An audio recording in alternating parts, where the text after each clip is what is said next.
How you doing, guys? Welcome to Bones Collector. Today I got a really great game to tell you about, Porta Nigra. Now Porta Nigra isn't a new game. It came out in 2015. And it's a game designed by Kramer and Kiesling, a very popular board game team. And they've had many big hits in the board gaming industry. And this is one of them. It plays 2 to 4 players and plays in about 60 to 90 minutes. It is an area control, set collection, action selection game. Those are the mechanisms in this board game. Now you might ask yourself, why are you showing us a game that's this old? It's from 2015. Well, there's a couple of things. First of all, just because a game is old doesn't mean it isn't great. And this one is still great. And there's a lot of new board games that aren't nearly as good as this. And then also, when I get done showing you basically how the game is played, I have a surprise. There's a reason why I'm showing you this video about this game. So the video, or the playthrough you're about to see, or the talk through that I'm going to do, Lori and I played this game last night and I left the board all set up, so you're going to see the board, the game board as the game is finished. So it's going to be a finished game that you're going to be seeing, and I'm going to tell you how the game is played. So here you go. Enjoy. Okay, you guys, in Porta Nigra, you're going to supervise the construction of some buildings in an ancient city in Rome. And on your turn, you're going to play one action card. You get a hand of cards, of 8 cards. And you're going to play these cards one at a time. Excuse me, those aren't the cards, these are the cards. You're going to play these cards one at a time. So you're going to draw a hand of 2 cards. And from those 2 cards, you're going to pick one.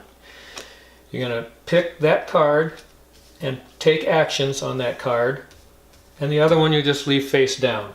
And you, once you draw through your complete hand of 8 cards, then the round will be over and you'll score that round.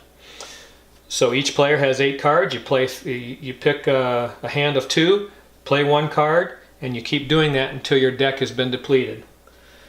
So on your card, and I'll go over these real brief here. This is one of the cards. Let's see.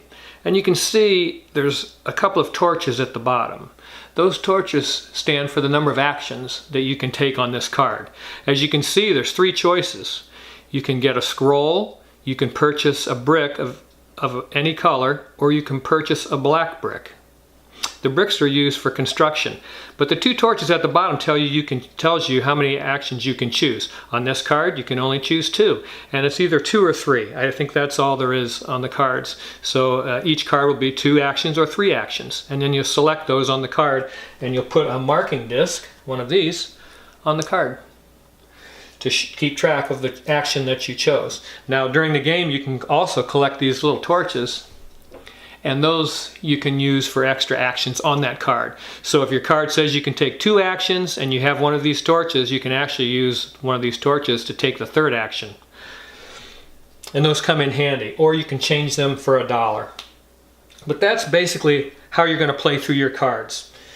Now on the board itself, you're going to be constructing these buildings.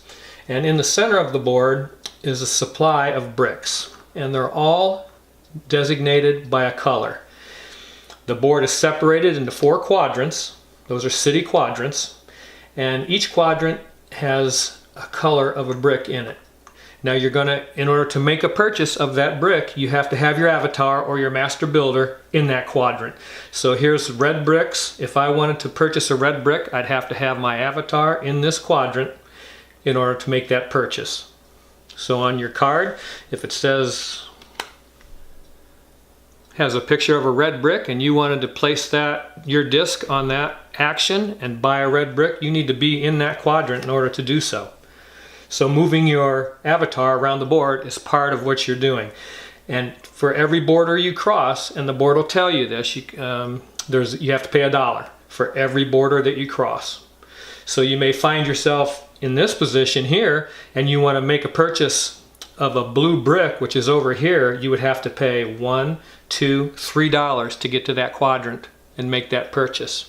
And timing is everything in this game, because you want to be able to get to that or save those bricks on your player board, and when you do the build, you can acquire these city cards up here, and they look like this. And as you can see, it has a yellow brick on it. Let me get that in the frame. Okay, it has a yellow brick on it. So if you build a yellow building in that section of the city, you can take this card. And as you can see, the card has numbers at the bottom. It's a set collection game also. When you collect these cards, if you have one card, you get 2 points, 2 cards, 6, 3, 12, and if you collect all 4 cards, you get 20 points. Very important when you're playing this game to collect those cards as part of your bonus points. And then also, during your turn, you can acquire, as you can see, and I think I showed you on the card before, on this card it has a scroll. And you collect those scrolls and you can spend them on honor cards. And honor cards are here at the bottom of the board, and they give you various actions also. You can get money, you can get other Romans to put on top of your buildings. You can get torches, different colors of bricks. And one of the most important things you can do is those city cards that you collect. You can, if you have 2 scrolls, you buy this card. Those city cards, as I told you, are worth 20 points if you have a set of 4.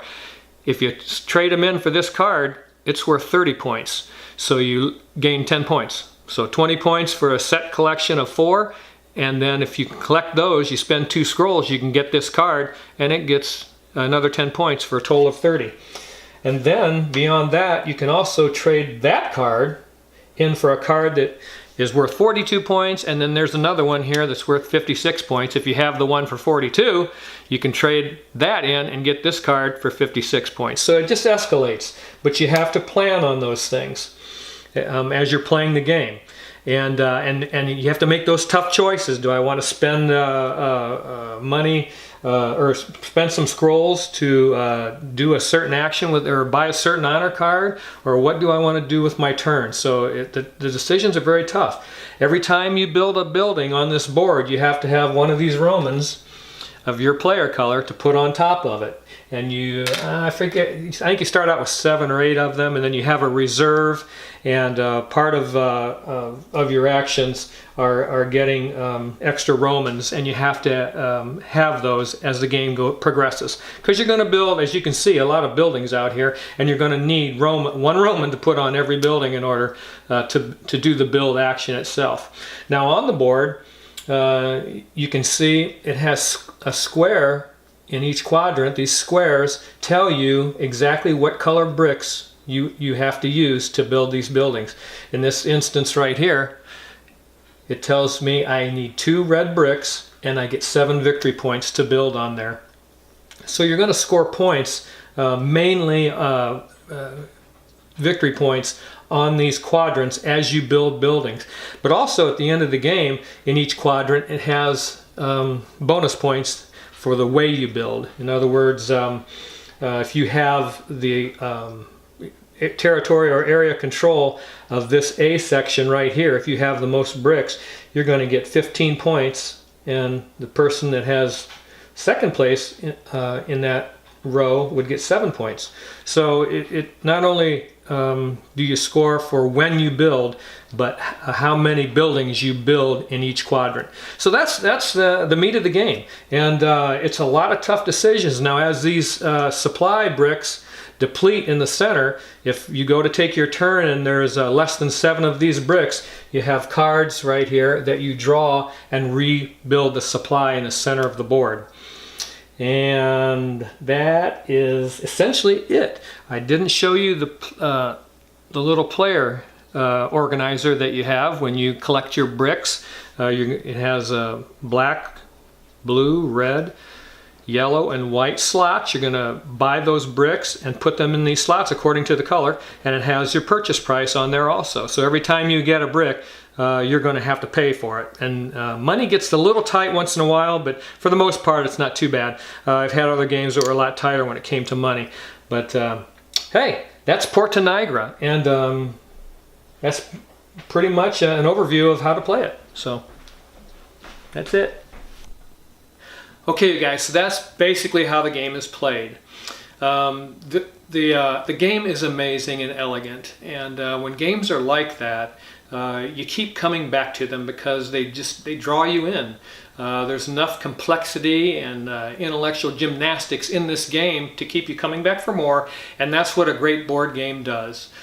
This is a hit from Kramer and Kiesling, and the reason why I wanted to show it to you today is the MSRP on this game is $59.95, but you can get it right now at Cool Stuff here in Maitland. You can get online and make out an order. The game is $9.99, and that's a pretty doggone good deal.